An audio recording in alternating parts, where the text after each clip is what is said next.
everybody, and welcome to another Legendary Builds. We've hit 1600 subscribers, so we're going to lead the Fianna as Finn McCool from Irish Mythology. And yes, that is the pronunciation I'm going with. Is it the correct one? Maybe, depends who you ask. All I know is it's the coolest. Also, yes, I am using the Fade look. No, I'm not making the Fade version. You try getting your hands on a transparent PNG of a mythological figure without using popular media. As always, keep in mind these videos are about capturing the spirit of the character rather than capturing their abilities perfectly. With that said, let's start with ability scores. Using point buy will make strength 15. Legendary hero, super strong, who'd have guessed? But really, he threw chunks of Ireland at a dude and made several islands. After that would make wisdom 14, he has all the world's wisdom at the suck of a thumb. No, really, he sucks his thumb to get the wisdom of the world. It's a whole thing involving a fish. Also, every source I found is extremely vague about how it works beyond that. Like, what the fuck even is the wisdom of the world? Up next, we'll make dexterity 13, mainly for multiclass purposes. After that, we'll make the rest 10. I won't dump Con without a good in-character reason. We need some charisma for a thing, and a dumped intelligence just doesn't fit.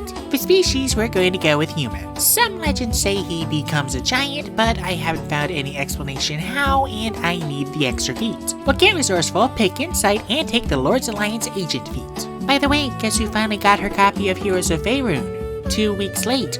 Even though she fucking pre-ordered it. We'll make a custom background putting our increases into strength and charisma. We'll pick history and nature, cooking supplies, and the purple dragon rook feat taking performance. And no, I'm not just using the new stuff for content, these are actually good picks for the leader of a mercenary band. Or maybe all of the mercenary bands? That's another one that's kind of confusing. Moving on to class, we're going to start off as a ranger. Finn was mostly raised by Huntress Wizard and Susan Strong. Oh, sorry, wrong Finn. It's actually Bodil and Leah Thlukra. We get strength and dexterity saving throws, pick athletics, perception, and survival, and be proficient with light and medium armor, shields, and all weapons. At level 1, we get favored enemy and weapon mastery, taking the spear and the short sword. I found exactly 2 sources where he uses both, and one of them is OSP, so it must be true. Unfortunately, dual wielding is in a weird state where it's both better and worse than it was in vanilla, depending on what you're trying to do with it. I call it Schrodinger's dual wield. Point is, if you recall, we need short swords instead of long swords to make it work, because even with the dual wielder feat, we still need at least 1 light weapon. In other words, the cat is dead. We'll also get 2 spells taking Longstrider for speed and cure wounds. Apparently, drinking water from his hands could heal wounds.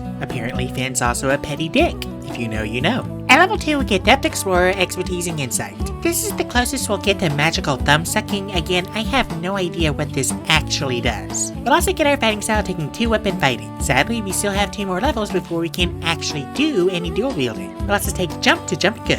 At level 3, we'll get our Ranger Conclave taking the Beastmaster for Primal Companion. We need 2 dogs this time. We'll also draw a blank. At level 4, we'll take the dual wielder feat, Riding Dexterity. Another reason dual wielding sucks is that in order to get the extra attack of the dual wielder feat, you have to use a light weapon as the main attack. We'll also draw another blank. At level 5, we'll get extra attack and take Summon Beast for a second doggo. We'll also swap a blank for magic weapon for the spear he used against Aelin Macabidna. Another thing I only found 2 sources for, but either the spear was specifically enchanted to keep Finn awake when he touched himself with it, or it kept him awake because it was heated red hot.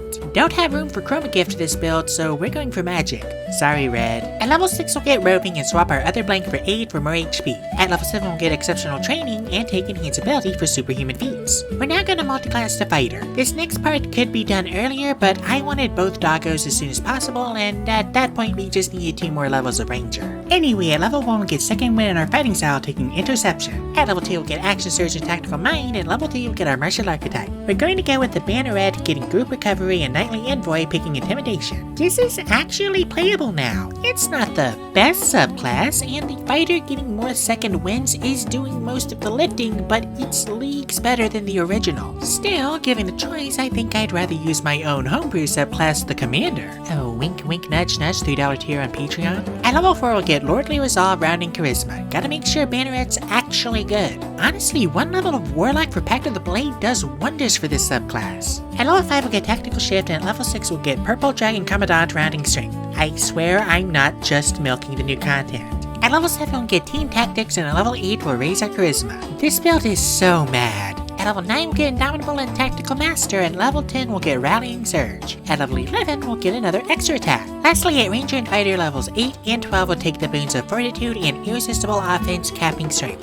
Now that we're level 20, we finally have our modifiers. Our unarmored DC, because let's face it, those Irish heroes were always naked, is 12. Our move speed is 40, and our average HP is 164 with 20 D10 hit dice. And with that, we're done. Now what can this build do? To start, we're an incredible battlefield commander with multiple ways to support our troops, from temp HP to free inspiration to calling out orders. And even if we're not with our army, we're bringing 2 good boys to help fix the initiative. For weaknesses, my god, this build is mad. We do so many things and nearly all of it runs on a +2 mod of some kind. Our AC is also ass, and we have neither the HP nor the damage reduction we're used to having for a build this easy to punch. Also, for the love of all that is good, don't bother dual wielding in this edition if you're not using 2 light weapons. Just wait for WotC to make an errata on this. Weaknesses aside, we're the coolest hero in Ireland. Thank you guys so much for watching. If you'd like to support my channel, there's a link to my Patreon down in the description. $1 a month gets you 2-day early access to my videos, while $3 a month gets you access to exclusive content, such as the Commander Homebrew subclass for Fighter mentioned in this video. Let me know what you thought of this video down in the comments, and I'll see you all next time when I make Nifty from Has Been Hotel.